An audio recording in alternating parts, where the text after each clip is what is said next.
Now we're going to move on to, after finishing prog, I've called this category, and as you say, things blur in between categories, the freaks. And the reason I call these the freaks is that, remember that, didn't you ever watch that TV show, Freaks and Geeks? Yeah, yeah. Yeah. So there were very clearly defined personality types, and you were Mhm. like a jock or you were a geek, meaning you were like, into school and getting good marks. And the freaks were the people that people were a little nervous about. Maybe they were drug takers. They were interested in stuff that a lot of people thought was just weird. It's weird. And so I think, for people who are watching, they probably can guess who the freaks were. But it may or may not, for people who are younger, it may or may not be as obvious, This the past kind of blurs together.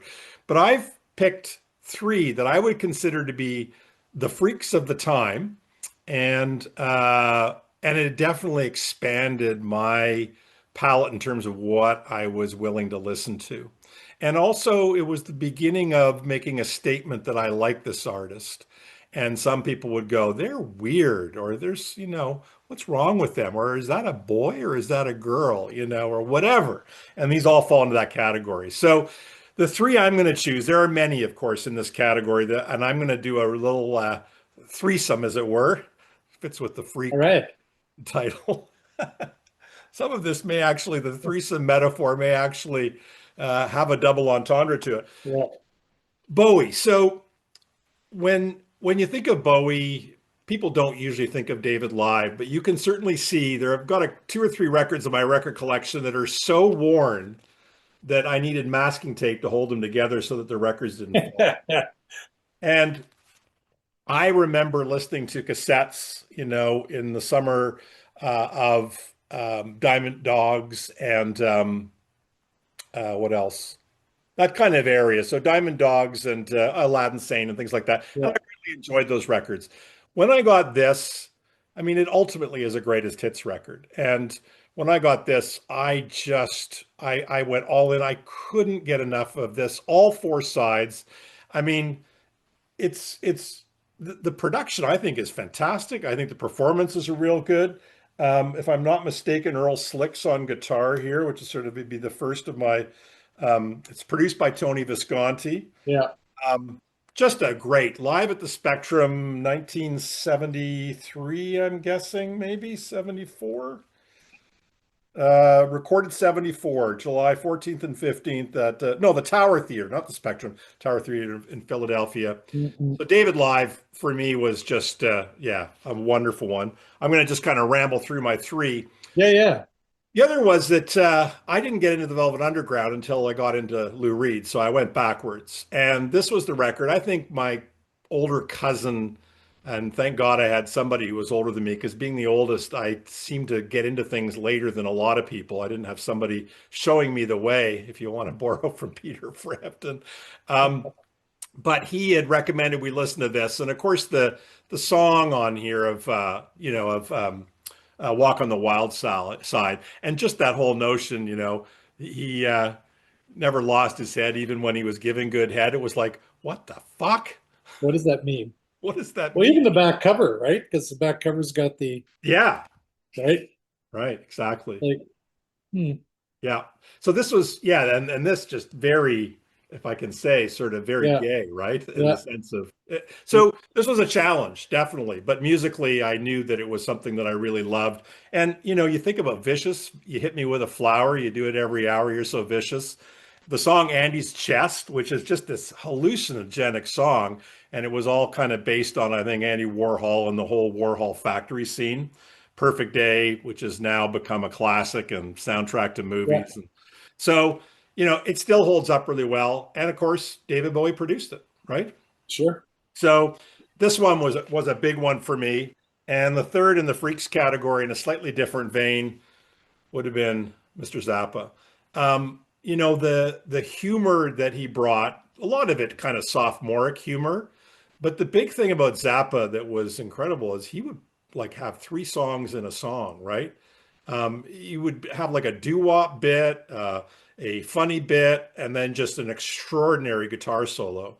And the songs, it was kind of the pro and the con of Zappa for me, was that sometimes the stuff that I loved would just last for about 20 seconds and then it would be gone and then he'd move on to something else and it would be just like, xylophones and people making weird noises and stuff. But I found the humor of this. I found the musicality of this. And once again, you were a Zappa fan or you weren't. You hated the guy or you loved the guy. And I was in the latter camp. So those are my freaks. Those are great choices. I was going to say on the Zappa that that record to me was like a bit of a bookend with Overnight Sensation. And my introduction to the Mother to Zappa was through the Mothers on the Freak Out album, and then Uncle Meat, and then I think Live at the Fillmore with Flo and Eddie, and then Overnight Sensation, and some other ones in there as well. Some of the solo things with Yeah. um, Weasels Rip My Flesh or whatever. But that's a really good record. I think for people that you know always found Zappa too weird, that's a really good accessible record, right? Mhm. And yeah, your other two are great choices. I mean, Transformer, pivotal record in many, many ways, right? And fantastic songs. I think that's really the thing on that record. And Bowie's fingerprints again all over the album. And the Um, backup vocals, he does a lot of beautiful backup oh, right, vocals. Yeah. right. Very well produced record. I think I ended up buying Berlin, which at the time I was kind of great band, but I think out of the two, still prefer Transformers, I as a went record. deep on Berlin as well, but like Yeah, literally, it reminded me of Joy Division's Unknown Pleasures. Like it reflected where my mind was at. Like yeah, yeah, it yeah, was I used to have yeah, a pin, and when I would wear the Berlin pin, it was like, stay away from me. I'm in a yeah, real yeah, yeah, bad way. yeah. And yeah, the Bowie. I mean, Bowie stuff, like all of it, whether you like all of it or not, is always interesting. It's always worth a listen and a deep dive. I may not argue that point too much about some of the things that in the '90s, maybe tonight. Some of those I'm not a fan, but there are some good songs clearly. But yeah, those are really, really good choices. I only had one for this one, this thing, which to me was when you suggested Freaks. I thought can't beat That's the this one. completion of the threesome. Yeah, exactly. And this is an original pressing, original version. Again, Bowie on here, mixed by Bowie, with so much debate over that. Some fantastic songs. Uh, James Williamson playing with this version, with the version of the Stooges. I'm a longtime Iggy fan. This to me was just a great record. I remember playing. I was at a party somewhere and I brought some vinyl, which probably explains why some of these are missing nowadays. But and putting on the side two, which is Raw Power. And I remember it kind of stopped the energy in the party in a way. People were just like, it's got that heavy riff with that plunking piano piece in the back on it. It's like, what are we listening? What is that? And then you put on Search and Destroy and people got it, right? But yeah, so, but yeah, I'm a huge Iggy fan, even through some of those trips to the netherworld there when he was in LA and prior to going to Berlin. But yeah, always interesting, super talented guy in my view, and kind of the freak part of the thing. This is maybe at his freakiest here. This is where he was like painting when he was touring with this record, and after he was like painting himself silver and you know that Covering whole himself in thing. peanut butter. Yeah, breaking a beer glass on stage, rolling around in it. Yeah, but the music is what it's about. So That's great. And I've actually got an Iggy to come in another category. So this is a proof again that everything bleeds from one yeah, category to another, right? yeah. Next one I'm going to call Art School. And this I would say partly because I think of the band as being coming from art school. I'm assuming that the lead singer, I think, came from art school, maybe the guitarist too, but also it just feels like they were one of the first ones in that kind of area. You might consider Talking Heads to be in that category later and other ones like that. And that'll be Roxy Music. And um, for me, the album that I got into Roxy Music was actually the fourth record, and it was this one. And All right. my original copy, which I can't seem to find right now, doesn't have the girls. It just has this on the front, right? Yeah, well, I think there were objections to the original version, as you know, and they released it certainly in Canada that the version with just the Yeah. pine tree thing on the cover at some point, but it's worth owning for the models. Yeah. And I don't know whether YouTube's going to have a problem with that, but it's all covered up, YouTube, so don't block it, okay? Um, but this record, I don't know. Again, I think this, I might have, so I've got two Roxys here I'm going to show, but this was the one that really did it for me. The thrill of it all, the beginning, just that piano and that and the drums. I just love the drummer, Paul Thompson. Everything, Out of the Blues, exquisite. The last song, Prairie Rose, Casanova's another funky song, even though it's an art school band. But I think, when you look at that, you don't really know what the band's about, right? And of course, they're Right. famous for having sexy women on the cover. And of course, Yes. For Your Pleasure, and that's Jerry Hall, right? Amanda Lear. Oh, really? Yeah. Ah, okay. Now, who's Amanda Lear? She was a model who became a singer, part of the actually that whole scene at the time, Entourage with Bowie and into the 70s, went into the disco scene. Fantastic record, fantastic cover in my view. I mean, Yeah, Brian killer. Eno with the boas, and of course, he didn't Oh, play right, guitars. right. You know, And then I thought, what was man, your attraction to the to Roxy? So you said you got into country life, and that what was the real hook for you?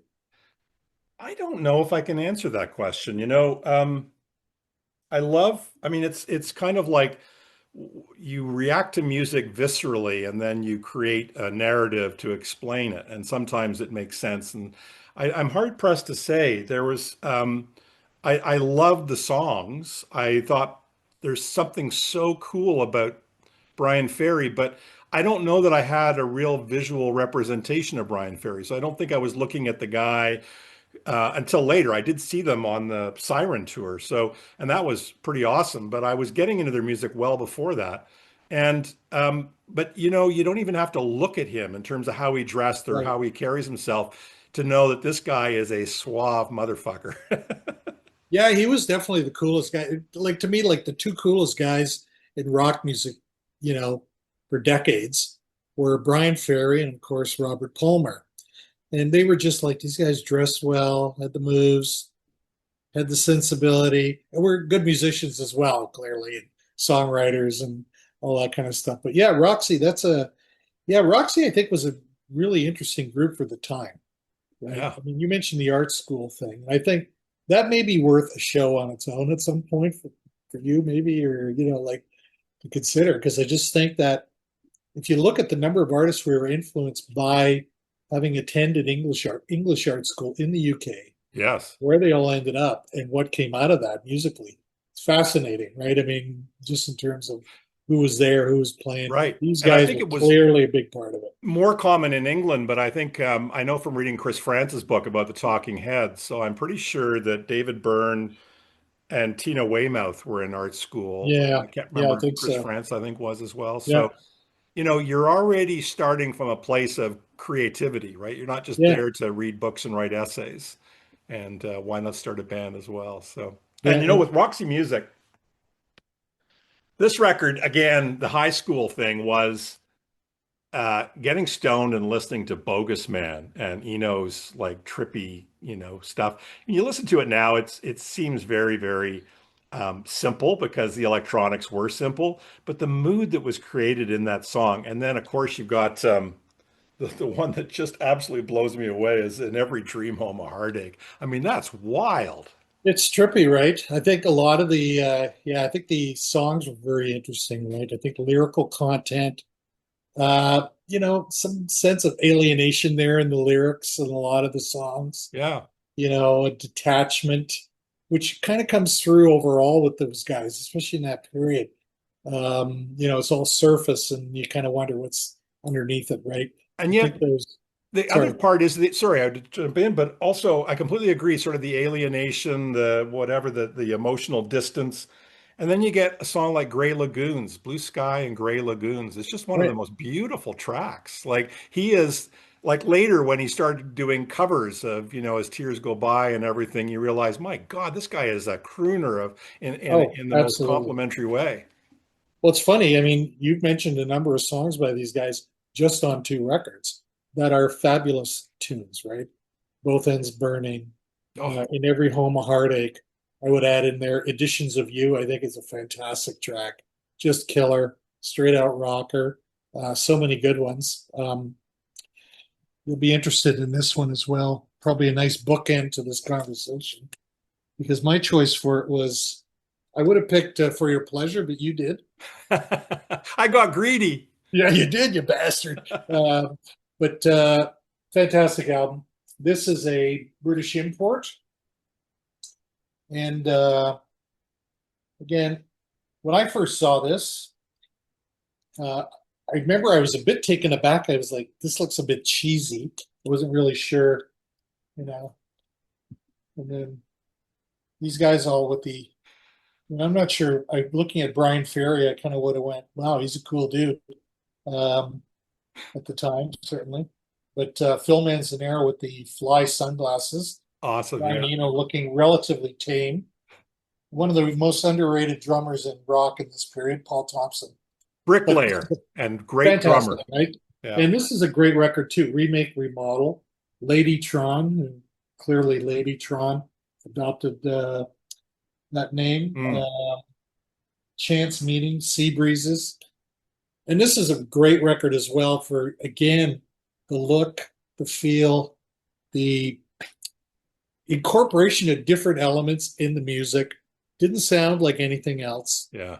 Kind of was pre-glam, almost glam, before glam was a thing. I don't know. It was just like so different, but grew to be a favorite, right? And for me, and onward for pretty much all of their materials. So Yeah. fantastic band. And Ferry, of course, Eno. Actually, all these guys ended up doing something fairly interesting. Phil Manzanera has had a very interesting career. Andy McKay, a little less so, but important player, I guess, with the group.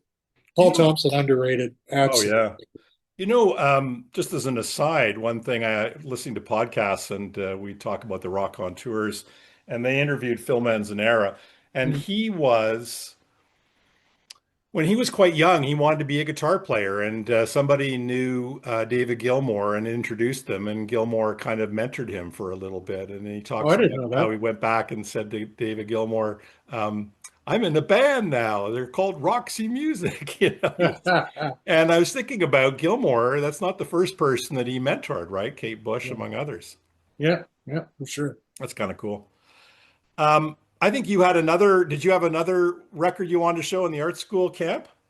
No, I had for no, that was the Nope. only one. Oh, wait a minute. Sorry, I did. I did. Glad you reminded me. This one's a bit later. This is from 76. And group here is Bebop Deluxe. This is their, I think, their second album. First being, I think, Axe Victim. I may be wrong on that, so pardon me if I am. This is called Sunburst Finish. And interesting cover, if you can see that. The burning guitar, this person inside of a acrylic cylinder of some sort. Interesting. Of course, here are the bands. But this is really a Bill Nelson. A lot of people probably know Bill Nelson over the years. Went on to be a very prolific singer, songwriter, musician, thinker. I mean, and very much art school type sensibility. I can't remember 100% if Bill Nelson attended art school. However, um, he was involved in the Cocteau Society at one point and artistic endeavor type stuff. But this is a great record. There are some great tracks: Fair Exchange, Blazing Apostles, uh, Life in the Air Age. Like, just, was it glam? Was it, what was it exactly? It was rock, but was, again, one of those records where the boundaries were getting blurred. But great record. We're checking out his catalog on his own. I mean, these guys ended up releasing a few records. I think the last one, couple they did was was a Live in the Air Age, which is worth picking up. Great live record from these guys. He did another studio record. He went on to do Bill Nelson's Red Noise, and then had a very prolific solo career in the 80s and the 90s. Still records. We're checking out. Highly I, recommended. I think, doesn't he occasionally do stuff with David Sylvian as well? Yeah, he's played with Sylvian. He's played with a lot of different people. I mean, I think, trying to think, he, sorry, can't remember his name from Toronto, the vinyl community. You met him in Toronto. Oh, Uh, Brian Embryonic Robot. Embryonic Robot, right? I follow his video log a lot. And he's some great stuff he covers, and he ended up covering some Bill Nelson as well at one point. And I think he did the Love That Whirls, which is a great album, just a great record from the '80s. So, but yeah, worth checking out. Yeah, I've got Drastic Plastic, and is one of his albums or Bebop Deluxe albums Modern Music? Is that correct? Oh yeah, yeah, Yeah. yeah. The one where he's got like the Dick Tracy watch thing Yeah. happening. Yeah, yeah. The But I don't, The Apple Watch before it was an Apple Watch. that's right. I don't think I've listened to Bebop Deluxe in 30 years. I think I got to pull them out and listen to them again. Yeah, this was a good for me. This one was always a good one. It was consistent, but again, the pushing the boundaries, right? So Yeah, interesting yeah. stuff. Awesome. Okay. So next up, we've got my little list here. We've got Ambient, which I think is a good segue. And I think for me, we didn't even think of it as ambient. And I believe this is all before the music for airports and music on land and Thursday afternoon and all that kind of stuff. But for me, again, the chronology was simply that because he was in Roxy Music, I was interested in knowing what Eno was up to after he left Roxy Music. And the album that I listened to first, my first kind of blush of Brian Eno was Another Green World. And this record for me was a huge one in high school. And these kind of instrumentals that created tremendous atmosphere, like The Big Ship. And then you've got Sky Saw, which is great, a lot of tension. And the people who play on here, Phil Collins, John Cale, um, well, those are kind of Robert Fripp. Just some amazing stuff. I didn't even realize that Robert Fripp was on All Come Running, and that's a beautiful track Yeah, with that signature Brian Eno vocals that are, I mean, there's just nobody who comes close to the way that Eno sings, and the stuff that he did with David Byrne later. But yeah, this began a long love affair of Brian Eno music, not just the ambient, but a lot of the other work that he did, including 801 Live and you know, the stuff he did with John Cale, Wrong Way Up, and there's just so much to his catalog. And the classical, kind of the new classical stuff, like the discrete music things, where he was doing Pachelbel's Canon, electronic versions of that. But this was my gateway in. Still love this record, Another Green World in the ambient genre. yeah. What can you say about Brian Eno that hasn't already been said? Hmm. This guy was just clearly a pioneer. Interesting, is again, I think our exposure probably to him through Roxy Music and the whole art school thing. And so I did get into Here Come the Warm Jets. And I think in my friend group of friends, I was probably the only one who was still listening to him because I think there was a point where, when he got into the no pussyfooting with, Fripp and some of those things, turned some people off. Um, I did like Another Green World as well. Another fave for me of his, which I'll pull up here, is this is an original pressing of Canadian pressing of Before and After Science from '77. And I used to have a radio show at one point at university and played this fairly frequently, actually, in terms of some great tracks on here. King's Lead Hat, No One Receiving, Backwater. These are, but again, Manzanera is on here. Mobius, Rodelius, the Krautrock guys are on here. It's Shirley Williams on timbale, Jackie Leibschit from Can playing drums. Phil Collins is on here, Percy Jones from Brand X, both those guys at one point. So, you know, formative record, transitional record, pretty clearly, I think. In some ways, he returned to some of this type of stuff, I think, a little later in his career Hmm. with some of the later things. But it certainly presages the David Byrne, My Life in the Bush of Ghosts, and the influence on Talking Heads. You can hear it when you play this record. So um, probably not strictly classed in terms of the ambient thing, but I think he went full bore into the ambient shortly after this. But Well, important record in my view, and great record for my. I'd be hard pressed to, I find with his catalog, it's not really about any hits, of course. It's all about feeling, tempo, hmm, atmosphere, right? All those things that if you love his stuff, you appreciate what he yeah, does. he's got such a large and interesting discography, right? Oh, absolutely. Okay. Um, Next up, we've got what I, again, arbitrarily, but it's my show, so what the hell? I'm going to bring up, this is where I bring up Iggy. Excuse Again, me. the chronology for me was, um, and I've told this before, but it's the context for showing this record. And that was I had a friend who always was one step ahead of me. And I remember him saying, and I was in Toronto in '76, and the Ramones came to the New Yorker Theater. And he asked me if I wanted to go. And I just went like, who are the Ramones? And 2 years Yeah, later, I knew exactly who the Ramones were 1 year later. But he said, you should come and go see this guy, Iggy Pop. He's playing with David Bowie. And I thought, well, if Bowie's going to be playing. So went out to the Seneca Fieldhouse and went to basically set up in front of the keyboards. We were about 10 rows back from the keyboards so we could get a good view on Bowie. Knew, of course, nothing about his role in the band, just that he was in Iggy's band.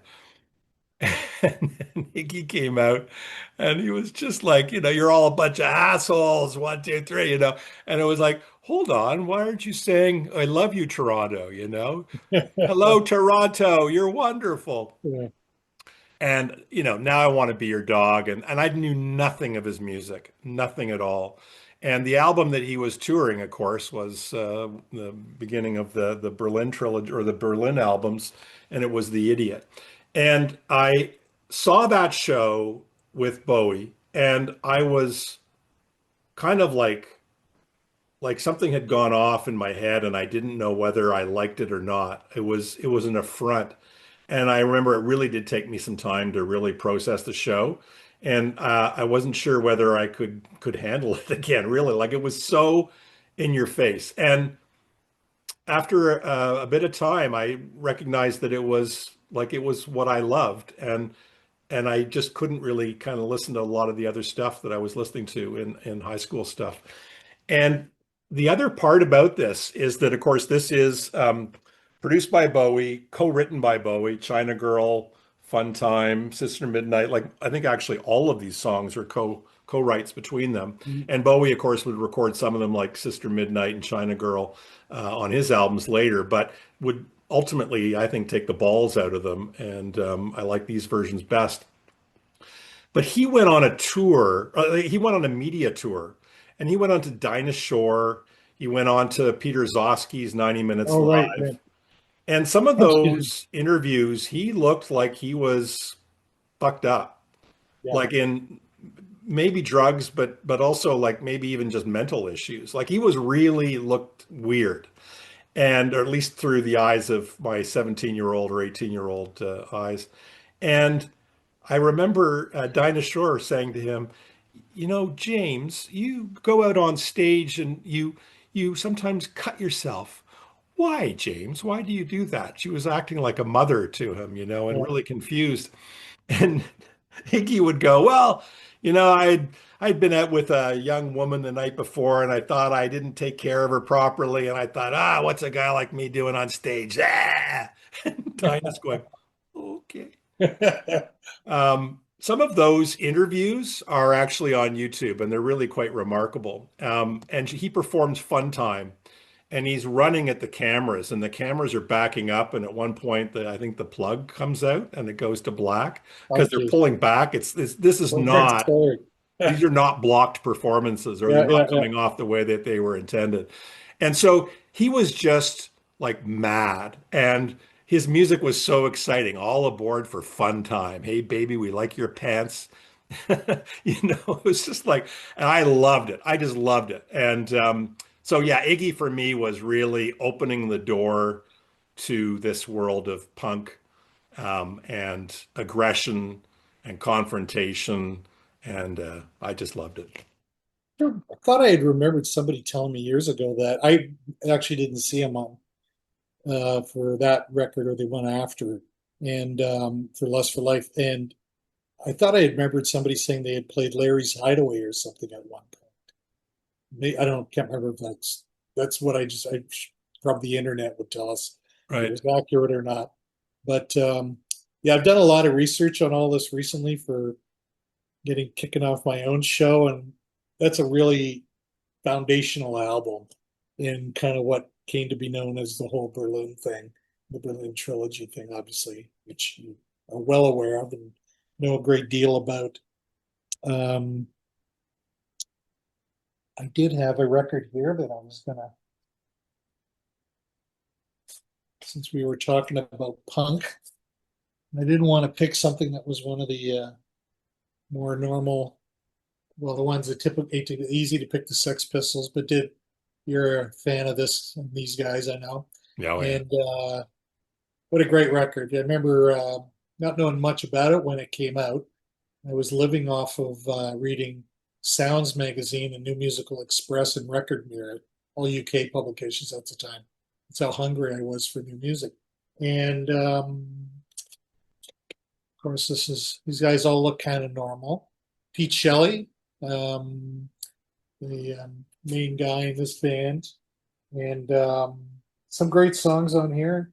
Orgasm Addict, What Do I Get? I was always intrigued with the cover because I thought the cover they kind of looked like the Beatles. They Mm. also to be dressed the same and doing their thing kind of like a punky knack, which they really weren't.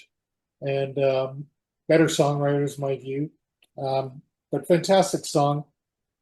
Playable today. I mean, Pete Shelley went on to do a lot of different things on his own, and just a fun record. I think kind of captures the period in a way, with regard maybe a little later in terms of the punk thing, but great record nonetheless. I love the Buzzcocks and that album so much because it is all their singles. Um, Yeah. and I was the rock director one year at our university radio station, and I was so obsessed by their record that I wanted to call the new music shows after Buzzcock songs. So one of the shows is called Harmony in My Head. The other one was Oh, called neat. uh, what is it? I can't remember, but there's like two or three titles from that I thought were Noise and great names. noise. Huh? Yeah, Noise and noise. noise. Yeah. Anyways, that Buzzcocks were great. Yeah, Um, yeah.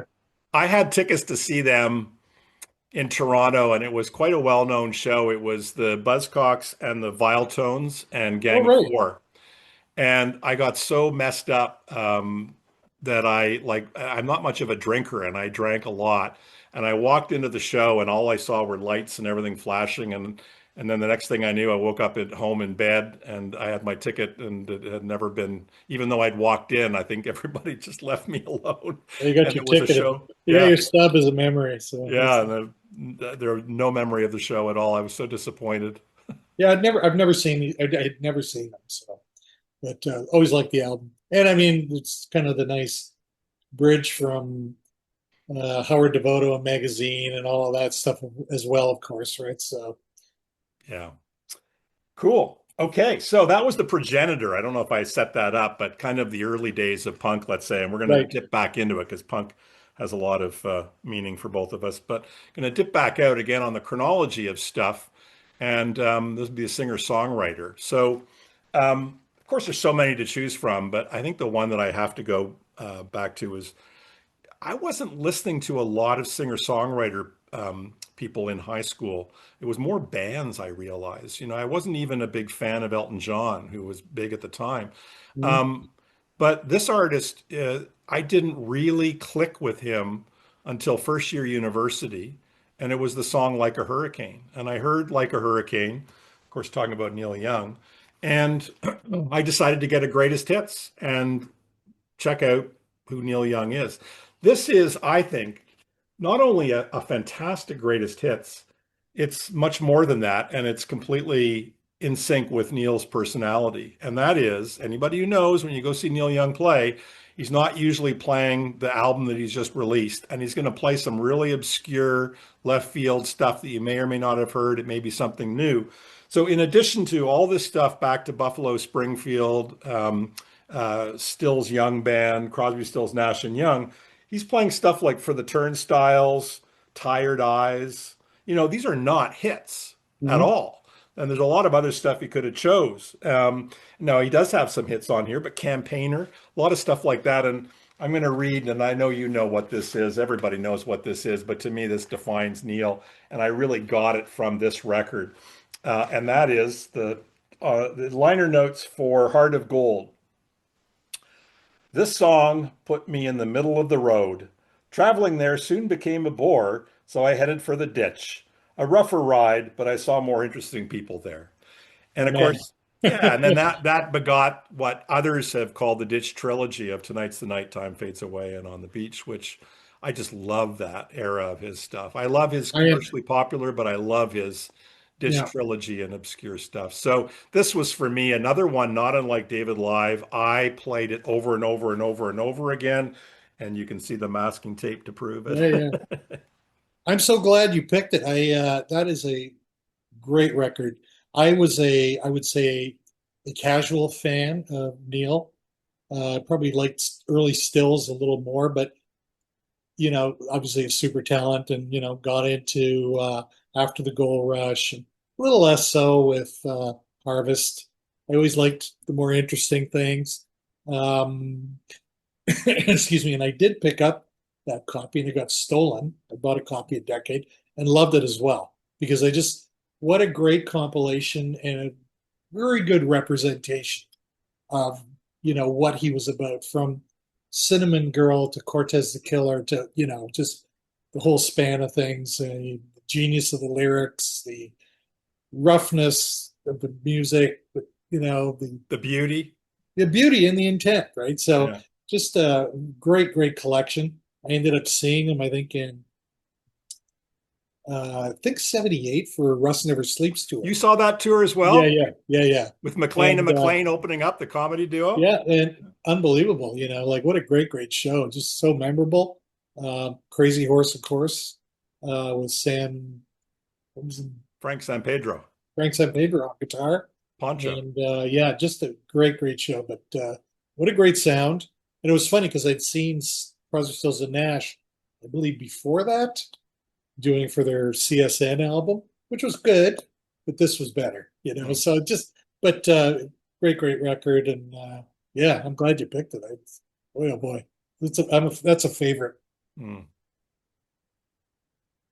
Do you want me to drop one in here? And Yes, please. Singer-songwriter. so I got a couple of interesting things. Well, one, I think everyone could argue that maybe I'll go to that one first. Is maybe one of this cat's best records, but Blood on the Tracks, Bob Dylan. One of my own faves of his.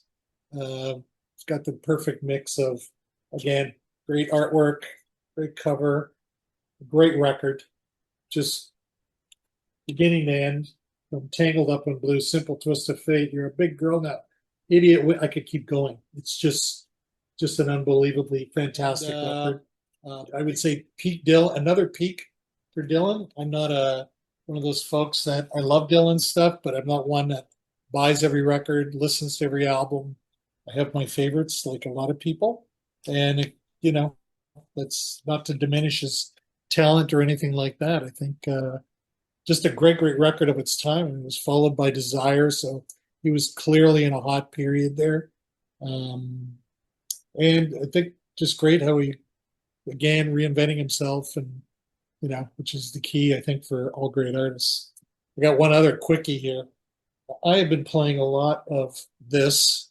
I bought this last year, used Leon Russell's probably official first record. He did another one with Mark Beno originally, but underrated. I've been playing Leon Russell a lot lately, and way back in the dark ages when we talked about Delaney and Bonnie and Friends, and clearly, he was a big influence on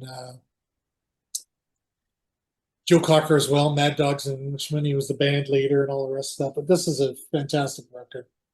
Song for You, Dixie Lullaby, Shootout on the Plantation, Hummingbird, Delta Lady, Give Peace a Chance, Roll Away the Stone. Like, it does not get any better. Engineer was Glenn Johns, Danny Cordell, Leon Russell, Shelter Records, of course, which was that logo. Yeah. And a fantastic, again, the players on this record, anybody who was everybody, George Harrison, Ringo Starr, Charlie Watts, Bill Wyman, Clapton, Klaus Vorman, B.J. Wilson, Jim Gordon, Delaney and Bonnie, of course, Jim Horn, Winwood, just Mary Clayton, it's wild how many amazing artists were on that record. And it's got such a great feel to it.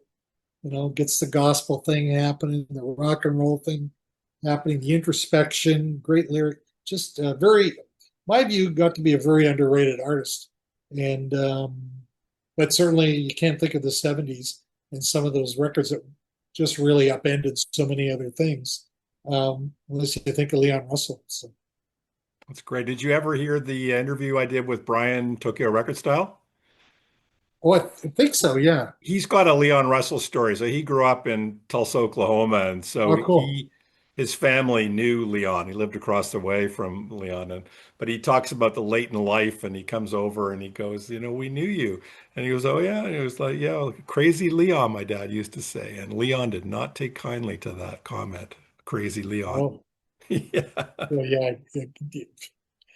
It's like, why was he I get why he was in Tulsa, but with all due respect, Tulsa's a nice place, but yeah. Worked for Woody Guthrie, I guess, but yeah, right. those are great. The Dylan, I have a great love of Dylan. I'm probably Yeah, more of a completist than you. But that record to me is just unequaled and probably the greatest breakup album ever recorded, And if you want to really go deep into that emotion, if you're feeling that, then that to me was the soundtrack for it. I don't throw the word masterpiece around very often, but it's a masterpiece Yeah, in my view. Just I agree. I agree. Okay, next category. Um, So next one I've got here is punk, British version of punk, and I'm going to start off. I've got two, two again. The rule of one is often we flex on those rules. We don't like rules here. no. Structure, yeah. Rules, no. Anyways, two things here. I was going to, well, first of all, so I have a great love of The Clash. I had the opportunity to see them. They had a massive impact on me. Joe Strummer is one of my heroes, just the way he conducted his life. He struck me as somebody who was very authentic, lived the values all the way through to the end of his life. Even his early death and the story of his funeral, of the casket with stickers, rock stickers all over the casket and everything.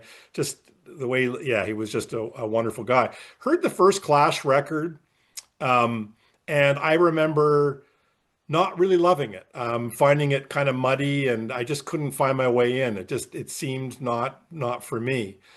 Then I heard, and I'm not saying it's better than the first one, but I was ready for this. I was ready for Give 'Em Enough Rope. Of course, Sandy Pearlman produced like Blue Oyster Cult and kind of more that traditional rock and roll producer, and it had a crispness to it. And some don't like it as much because of that. But the lead off track was Safe European Home, and Topper, the way he just kicks it off with the snare, it's just fantastic.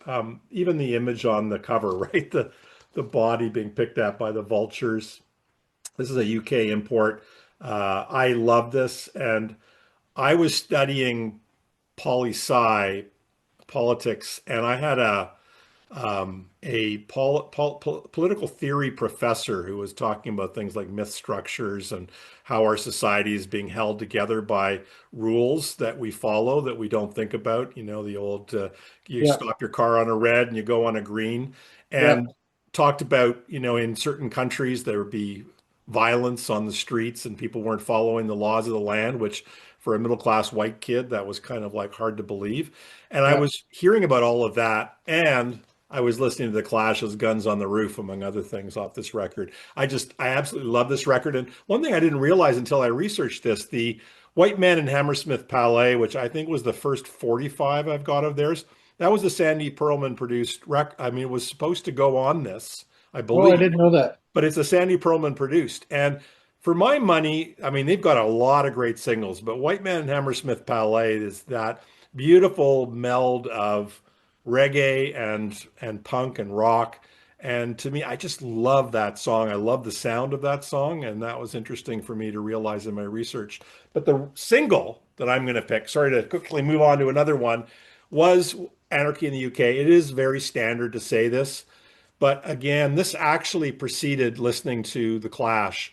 I was so fascinated because you were reading in NME and all those other publications and in the newspapers about these disgusting young men who were like showing up at airports and throwing up and spitting, and society was just horrified by them. And then there was the whole Silver Jubilee thing and God Save the Queen.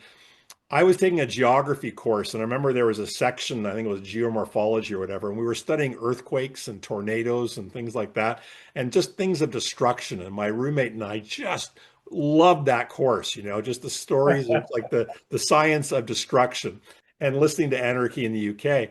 And the other aspect was I went to a university that was kind of I don't know how to describe it, but kind of preppy. And there were a lot of people who came from good families. And when I was playing this in residence in first year, there were a lot of people who were really offended. That isn't music. That's crap. Turn that down. And the more people hated it, and the type of people that hated it, the more I loved it, and the more I turned it up loud. And I just loved this single. So it's not as much about the single as the time in my life when I crossed paths with this. Kind of reminds me of the thing from the Tarantino movie about are you a Beatle person or are you an Elvis person? Are you a punk person or are you not a punk person? Because Yeah.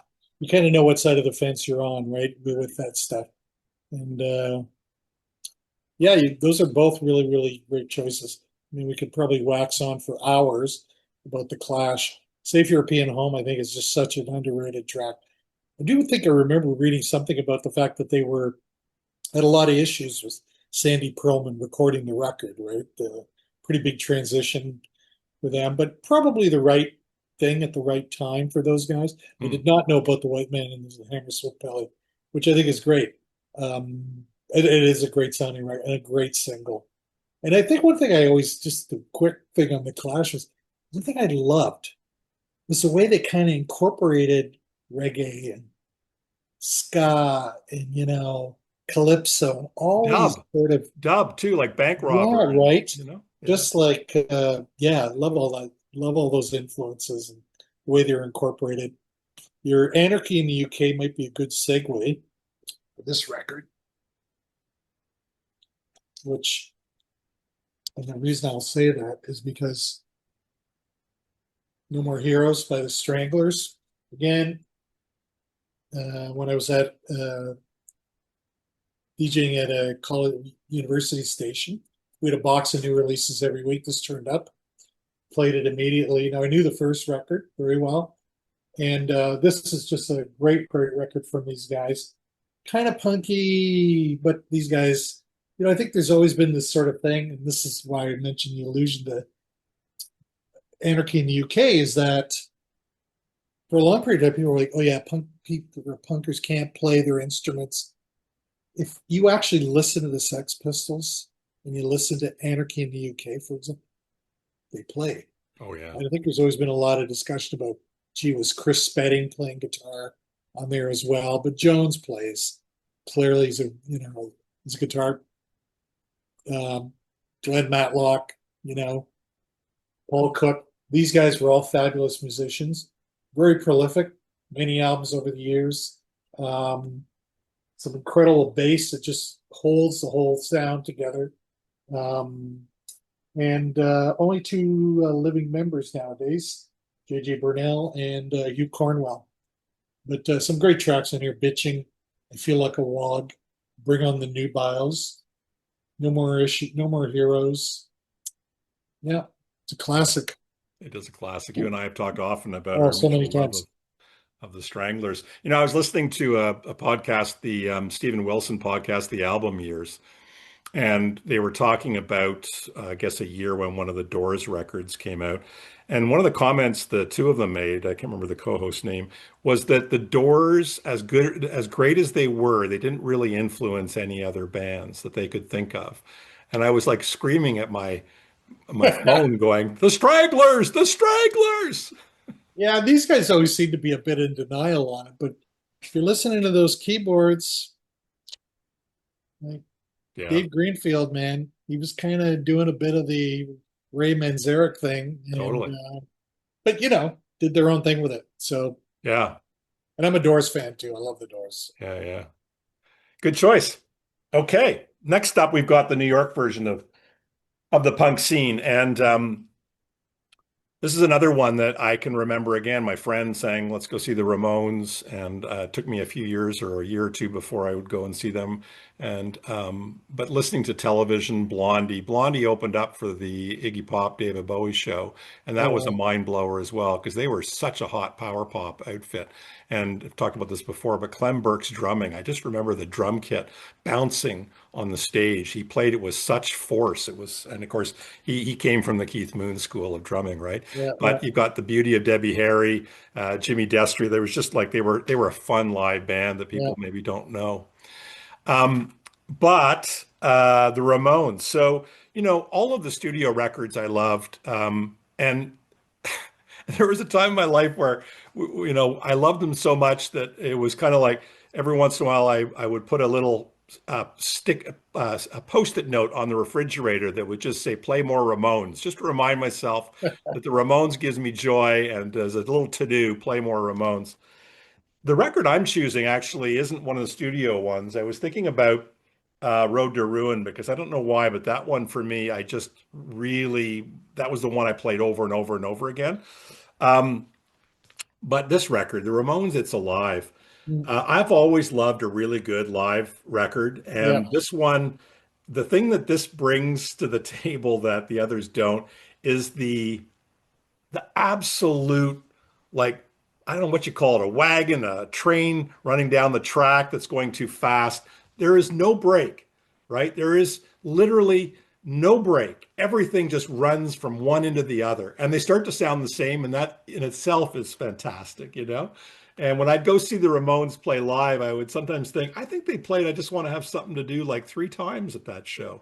It was a similar song, but I there's always like I Gavin. always like the track from them where they covered Johnny Thunder's Chinese Rocks. Yes. I think that's Fantastic. off of the Phil Spector one, isn't it? Yeah, Yeah. Just the look of those guys.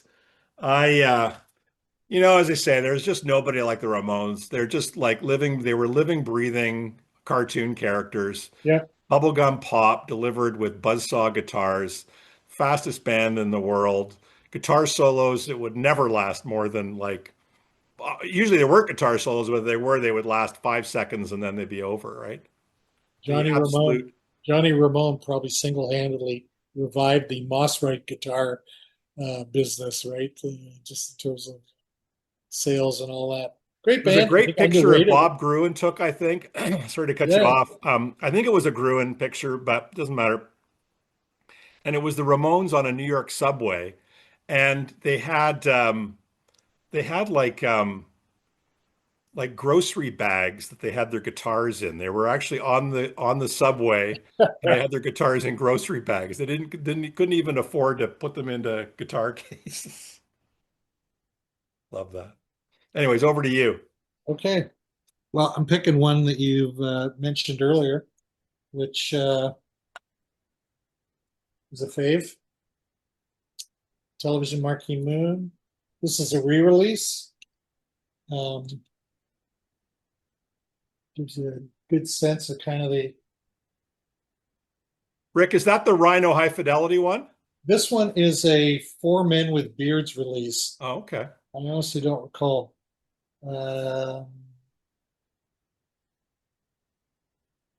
Yeah, I bought this a few years ago, and I do have an original too.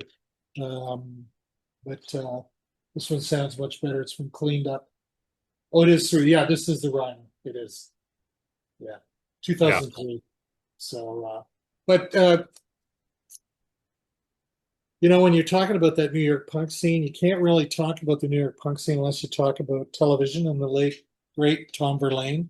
Um, Such an interesting band. Was it punk? I don't know if it was punk.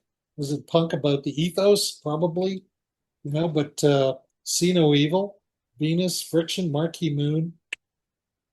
These are just great songs. Great band, great performance on the record. Glenn Johns is involved again, or sorry, Andy Johns, produced by Andy Johns and Tom Verlaine, and of course recorded in New York City, engineered by Andy Johns. I was fortunate to be able to see them the last time they came through Vancouver, and they played the Commodore, sold out. Incredibly good show. I would highly recommend all their records, including the self-titled record from the early 90s called Television, one that has Calling Mr. Lee on it and all that.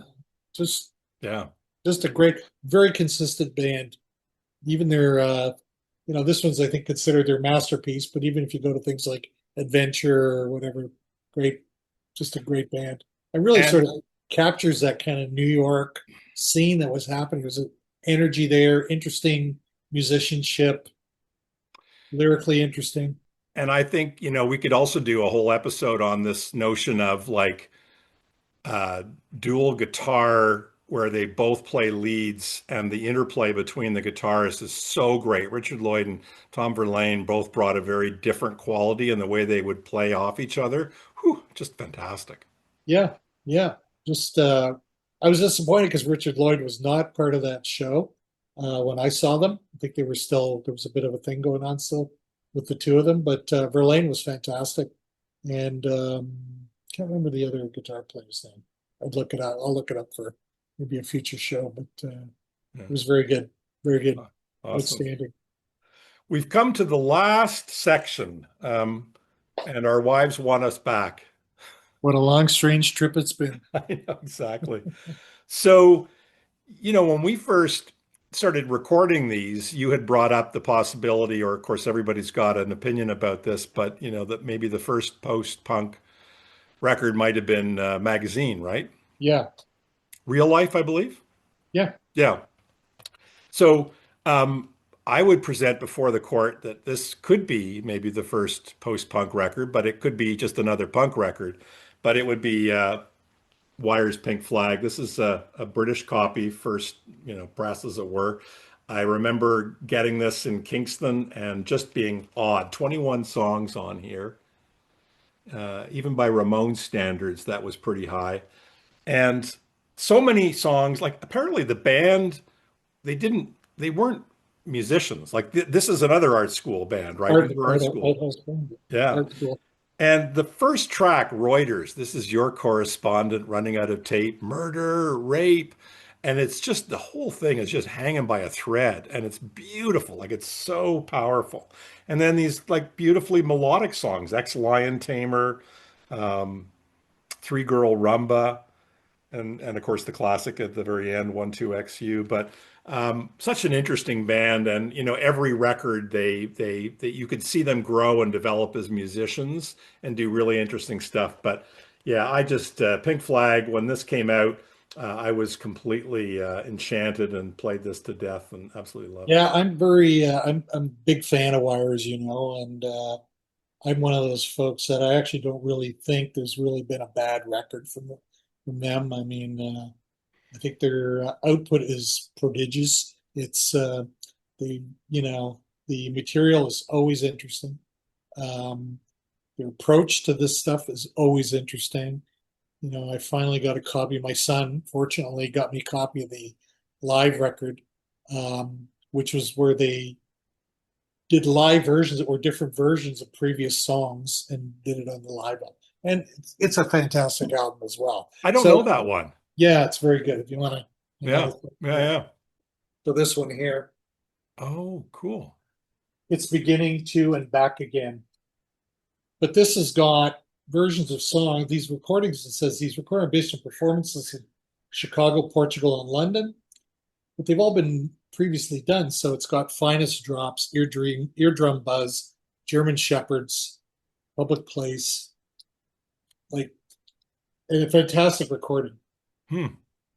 This is an exclusive print and postcards. My son got it used, I think, off Discogs, something like that. But well worth checking out. And but that first record, Pink Flag, they're important records. That's an important record, Hmm. Just the whole nature, the number of songs. I remember first hearing it, I was like, "This song is like a minute 30. Like, what is that about?" Like or whatever. So, but again, I was at universities. I think around. I recall it being in the same time frame roughly of when No More Heroes was out. And some of that stuff, right? So Well, when I was great band. researching this, I was surprised because I would have put this at 78 or 79, but my recollection is it's 1977. Yeah, yeah, And wow, 77. That's yeah, yeah. Because like I said, I remember that, and I remember at the time again. Sorry, do the ancient history thing here, but that and the Stranglers. There were a few other things around from that period. So, but a fantastic record. hmm. I'm going to pick an obvious one because I didn't want to go back into magazine because we've already talked about that one. This Hmm. is a different version of course, Joy Division, Unknown Pleasures. This is the 40th anniversary limited edition, pressed on ruby red vinyl. So for anybody who wants to, Wow. nice packaging. And then Nice. great packaging. I don't know what they, so That's nice. for a collector, it's very cool. I'm a fan, obviously, and I don't know. It's hard to say anything about this record any longer that hasn't already been said, to a large degree by many people. But it's definitely a must own. If you got to pick something that in your top 50 that's a must own, it's a must own, Hmm. in my view. Great performances, production so unique. Martin Hannett, band on the edge, clearly, and it's captured on vinyl. So just a fantastic performance and a must own record. Yeah. I probably told you I had tickets to see them on their tour and they were coming to, I'm pretty sure it was the Edge. Yeah, So it would have been a small club show. One of the, yeah, on a selfish note, it would have been, would have loved to have had that experience. I think yeah, it yeah, was the yeah, for second sure. show after New York City. Yeah, yeah. Well, Rick, that wraps it up. So we're going to break this up into segments and we'll figure that stuff out later. But thank you so much for participating. I think this really worked out well. I really enjoyed it. Always That's a for sure. pleasure, and really enjoyed it. Always like learning new things from you, Likewise. and always a good dialogue. And talk to you soon. Yeah. Thanks, Rick. Have a Cheers, good man. one. Thank you. Bye.